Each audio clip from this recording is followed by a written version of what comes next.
Good morning, everyone. Oh, and I know this group can do much better than that. Good morning, everyone. Good morning. All right.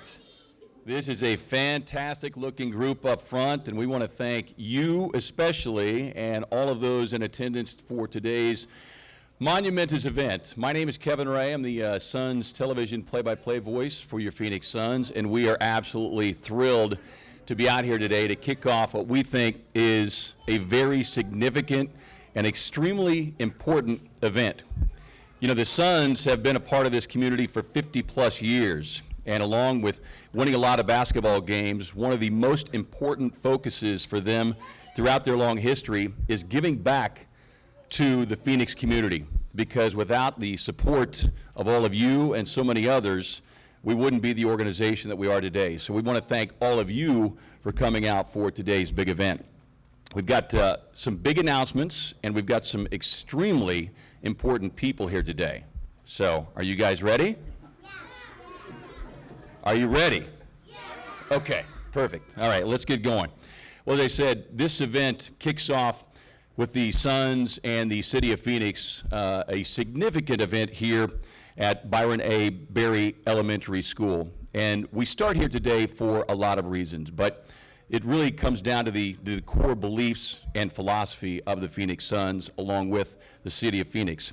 This is a $2.6 million kickoff, part of the donation as we get this Head Start launch started here today. And before we turn it over to some of our speakers, I want to recognize some of those in attendance here today, some of the VIPs. First off, Ed Zerker, who is the city manager. If you want to just raise your hand. Thank you, Ed. We've got other city leadership here in attendance today as well. The Cartwright Governing Board and Superintendent. And a special thank you to George Dean, who is the President and CEO of the Greater Phoenix Urban League. And George, thank you. I know this is kind of home for this program, and we thank you for coming here today along with the Head Start Policy Council. I do want to take a moment and let you know, for our Spanish-speaking individuals, if you need assistance, we've got an individual there in the back with headsets, so feel free to make your way in the back if you need to. Well, I'm not going to belabor this. I'm going to turn things over to the biggest key individual in this, and he had a chance to spend some time out here last week, so he really has a great understanding of the young people here in front and really what the Suns organization is looking to do with this Head Start event. So without further ado, let's turn things over to Suns managing partner Robert Sarver.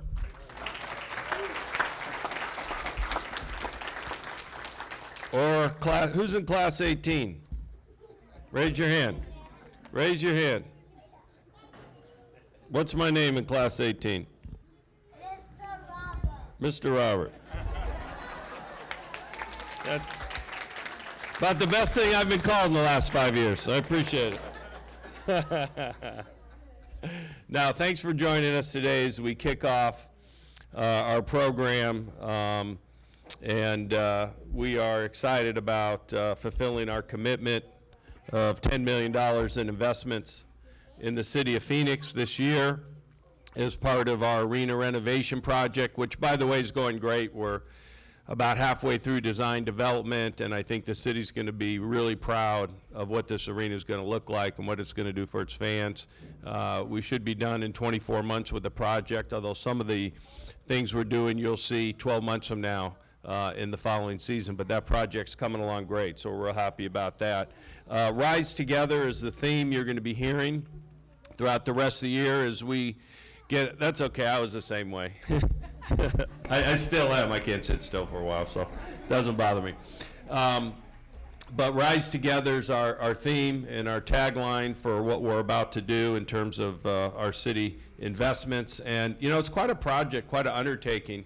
You think it's easy to give a lot of money away. It really isn't, because there's so many needs around the city.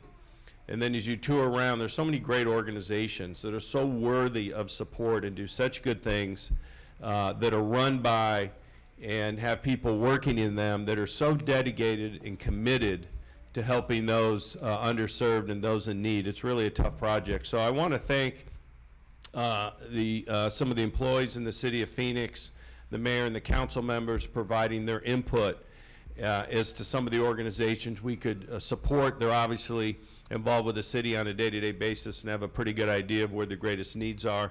I also want to thank our board of directors for Sons Charities and kind of their guidance, and our grants committee at the Sons Charities, which is composed of a lot of the employees that work in the Phoenix Suns organizations who live in various communities, who are really able to have a pulse on kind of their local communities. So there's probably 3 or 4 dozen organizations that are going to be recipients of some of our grants this year. And we're starting off with education. So one of the things that was important too, not only the city embraces kind of what we're doing and our charity board and all that, but that I felt I had a connection to some of the big programs we're working on. And if you grew up in the Jack and Irene Sarver household, you knew education was important. My dad could not afford to go to college, and he made it well known to me at a very early age that I was going to college and I was going to graduate from college, and there were no other choices other than that. My mom, on the other hand, was a kindergarten teacher. My parents lived in Flint, Michigan. My mom taught kindergarten in a very poor district in Flint, and she had a lot of stories, one of which I was reminded of when I came here last week, where the students here not only, learning and working on alphabets and numbers, and many learning to speak English, and also learning to play together and interact together and work on their social skills. They get 2 meals a day. And you kind of wonder why not breakfast. Well, my mom used to say when she went to school that most of her kids didn't have breakfast when they got there. My grandfather was a produce salesman, and he would take the produce from the previous week that wasn't sold, that was still okay to eat, but he couldn't sell it. He'd give it to my mother, and my mother said that her first job when she got to class, after getting all the galoshes off and getting the kids undressed from all the winter clothes, was to feed the kids. And oftentimes the meal she was feeding them could actually have been their only meal during the day, or at least their only meal until dinner. So education was always a big thing in our family. I'm a big believer that early childhood education is a necessity. Many studies have shown that kids' brains develop at a very early on age. It's one of the reasons we support the children's museums. The more things we can do to get kids educated early, 2, 3, 4 years old, before they get to kindergarten, get their minds working, the better chance they have to succeed. And so Head Start serves over 1 million people throughout the country. There's about 3,500 Head Start students in Phoenix, Arizona. And my sister volunteered at Head Start 50 years ago in Tucson. I remember that. And my godmother, who was a retired teacher, was a volunteer teacher at Head Start. So go back a long way with the organization. It's a great organization. It serves a great cause. And over the last couple of years, by law, it's been mandated that the kids have to go to school for a longer period of time during the day, and then with rising costs of everything, including teacher costs, there was a budget shortfall for this year and next year. And I want to give some credit to the former councilwoman in this district, Vanya Guevara, who had the guts to maybe do wasn't the most politically popular vote at the time, but was willing to put the politics and the fake news aside to do what's right for her community. And she was the one that came up with the idea for us to fund these deficits so these 400 kids could get a chance to stay in Head Start for this year, next year. So I want to thank her for having the courage and guts and foresight to do that.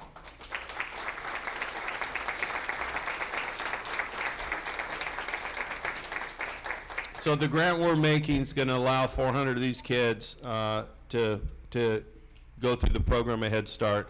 And I know the kids that go through this program are going to be much better positioned to enter kindergarten. There's just no doubt about it. I had a chance to spend some time last week in one of the classes. And I can tell you the facilities here are fantastic, the teachers are great, and the kids love coming to school. I mean, they are excited. They're ready to go from the minute they walk through the front door. And it was nice to see that we're really doing a good thing here. So I want to thank the city and the council members who are here, from a couple of them here, have been very supportive of this whole process. And we're in a fortunate position to be able to give back and do it in ways like this, where we can really impact the lives of a lot of young kids who hopefully we give them a better opportunity to succeed in the future by contributing to this organization. So anyway, thank you all for coming and joining us, and we've got a lot of good things to do over the next 90 days to fulfill this promise, and we're excited about it, and it's going to be great. Thank you.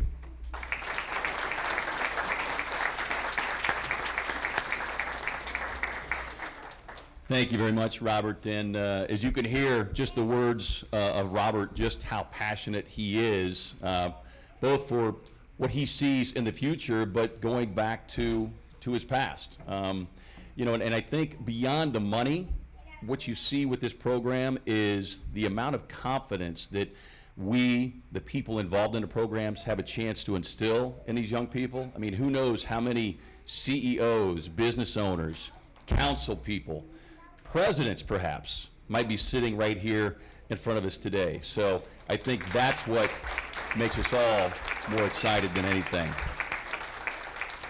Well, as Robert said, we have some other great dignitaries here today to speak about the program. Our second speaker today is Councilman Michael Nowakowski from District 7. Well, good morning. How y'all doing? I can't hear you. Good morning. I see this. You know, this morning, the city manager, Ed Zerker, and I were moving a table, and then we seen the crosswalker with the sign right there. We were going to ask him where to put it, and we tapped on his shoulder, and it happened to be Mr. Robert. He was so now we know what an owner of the CityofPhoenixAZ does in the morning. He helps kids cross the street. But on a serious note, I'd like to tell you a little bit about my father. My dad was brought up in Detroit, Michigan. He went to an all Polish-speaking school. He worked for the Ford plant, and then he was recruited to go to Texas to serve in the Army, the 101st Airborne. My mother is from Mexico, and she was living in Juarez, Mexico, and then she would cross the border every day to work in El Paso. And my mom and dad got together, and they got married, and they had a son, 2 boys and 2 girls. And we ended up here in Phoenix, Arizona. And 51 years ago, I ended up becoming one of the first Head Start students at Santa Rosa Community Center. My mom only had a 6th grade education. She spoke very, very little English. My dad worked 10 hours a day, and it was Head Start. It was Head Start that gave me the confidence to continue going to school, to graduate from high school, to get my diploma from ASU. It was Head Start that taught me how to read in English, how to say 1, 2, 3, 4, 5. And people say, well, that's easy. No. When you're brought up saying 1, 2, 3, 4, 5, and you don't know what the difference between English and Spanish is, because that's what you speak at home, it was Head Start that taught me. And I believe that that's the reason why I'm able to run a whole network of radio stations for the Cesar Chavez Foundation, Radio Campesina, but also be a city councilman for the 5th largest city in the United States of America.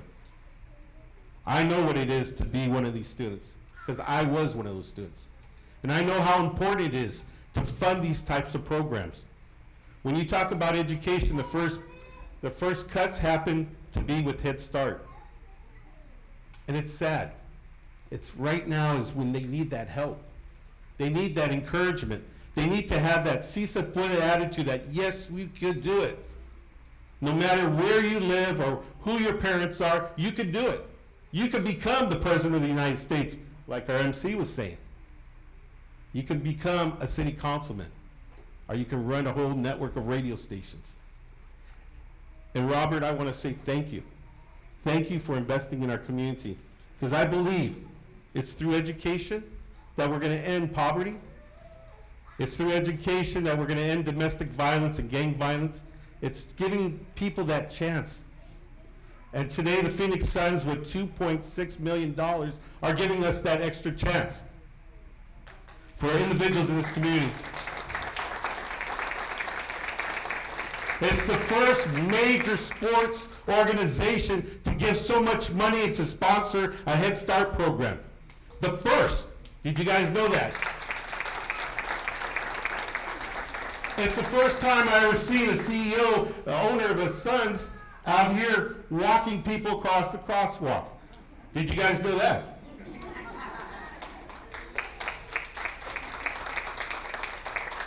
And did you know that today we are going to end that poverty, domestic violence, and gang violence one child at a time? So thank you to the Suns organization. Thank you, Robert, for caring and being a true partner of the City of Phoenix. All right, everybody, we're going to say thank you, Suns. Ready? On the count of 3. 1, 2, 3. Thank you, Suns. All right, thank you.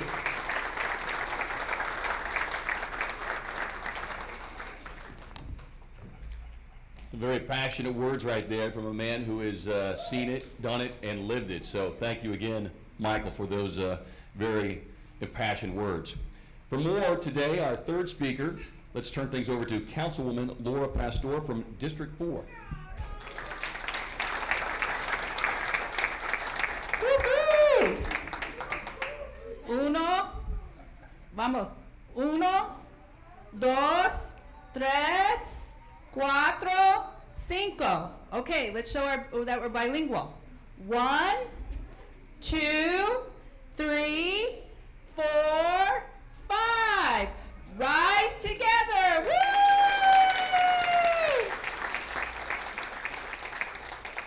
I have to thank Mr. Robert Sarver, but I also have to thank the whole collective of the Suns Foundation and the Suns community for really believing in us in a holistic way of schooling. One thing that we do know is that education changes a whole family. And it starts at the very beginning, which is Head Start. And how I look at Head Start, it's the foundation of where kids develop. They learn their numbers, they learn their colors, they learn their shapes. They're ready for kindergarten, and some are possibly reading by kindergarten. If you follow research, and in educational research, you will know that at kindergarten, kids and students are already taking a track, which is really scary because it's at 5 years old. But they're on a track, and it's either you're going to succeed or you're going to be behind. So Head Start opens that, has the ability to open it up to students to succeed. So I really want to thank everybody in this collective that pushed for the Suns to understand the importance of Head Starts, not that they didn't, but to really understand that we needed the funding and to save slots within our community and be able to offer Head Start. So Mr. Sarver, you did it again. Thank you. I appreciate it.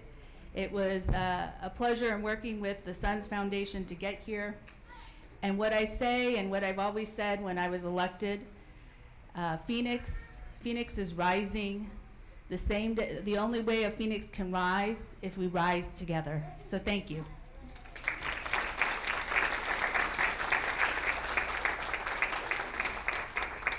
Thank you, Councilwoman. Appreciate the words.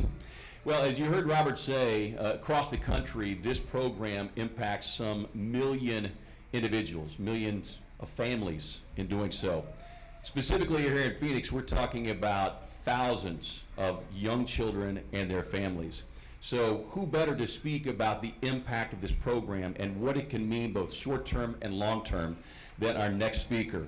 She's here today, Kimberly Olivas. She is one of the Head Start parents. Kimberly?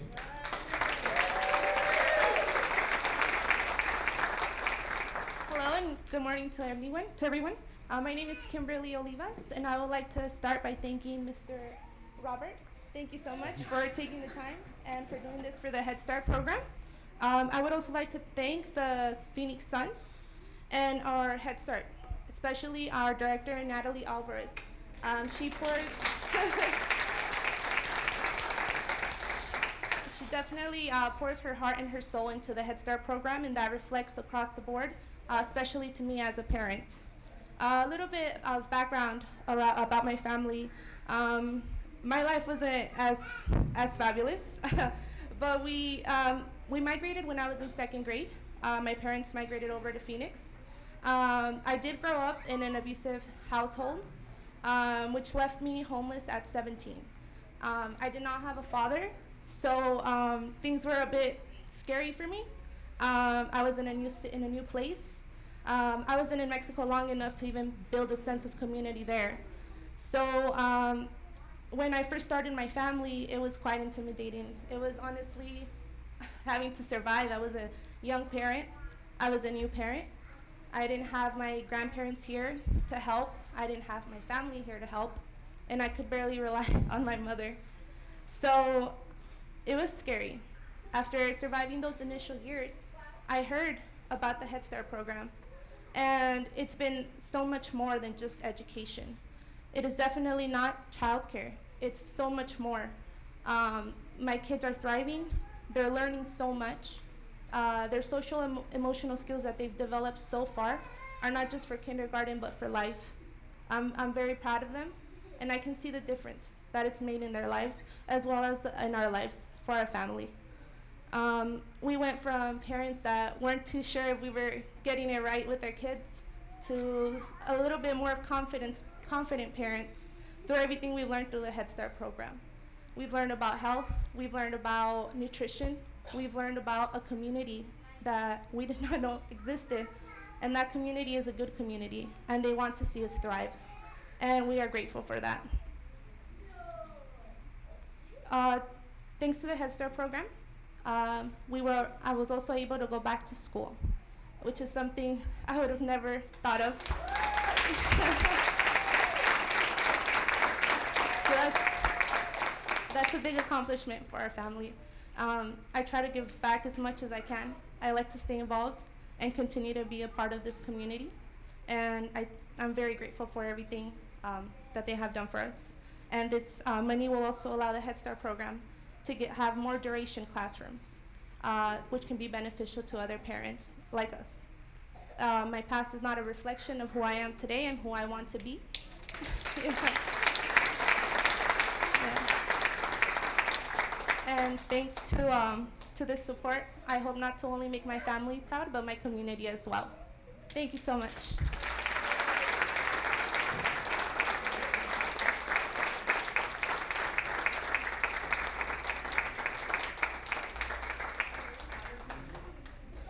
You know, I think it's safe to say that we could have just had Kimberly speak, and the program would have been complete.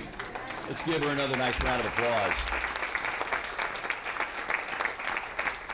Kimberly, kudos to you, and I mean, your children are in great hands, and nothing but big things ahead for you, considering all the obstacles that you overcome. So congratulations, and thank you for being here today. All right, as I said, we've got a number of dignitaries. Now, for those of you who have followed the Suns, of course, you know, we've got some of you who have been around as long as the Suns have, so you have an idea of some of the faces of the Suns franchise throughout these great decades. I mean, we're talking about numerous Hall of Famers. You go back to the Van Arsdale twins, the great Connie Hawkins, Paul Westphal, who was just inducted into the Basketball Hall of Fame. You got a guy named Charles Barkley, Steve Nash. So there have been lots of faces of the franchise for the Phoenix Suns throughout the 50-plus years that we've been in existence. But at the end of the day, there's really only one face of the franchise, and he's a busy guy.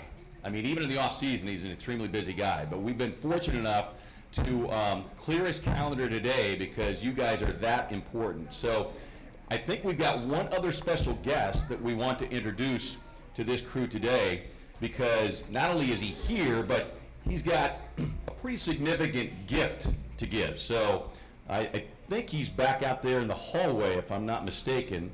Our special guest. Anybody have any idea who oh!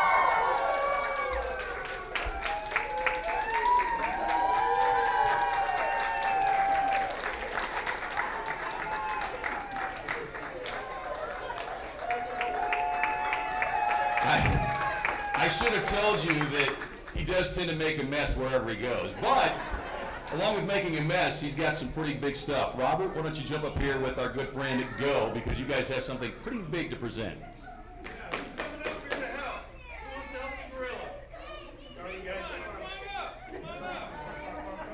Come on up, guys. You can help Go.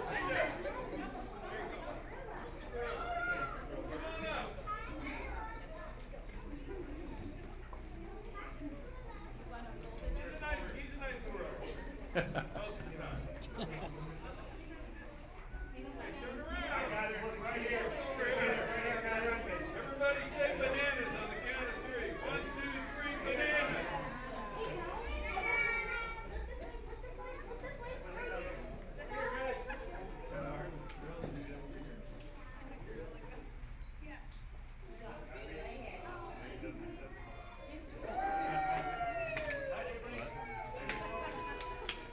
Everybody gather around Go. Or bananas. Excuse me, ma'am. Sorry.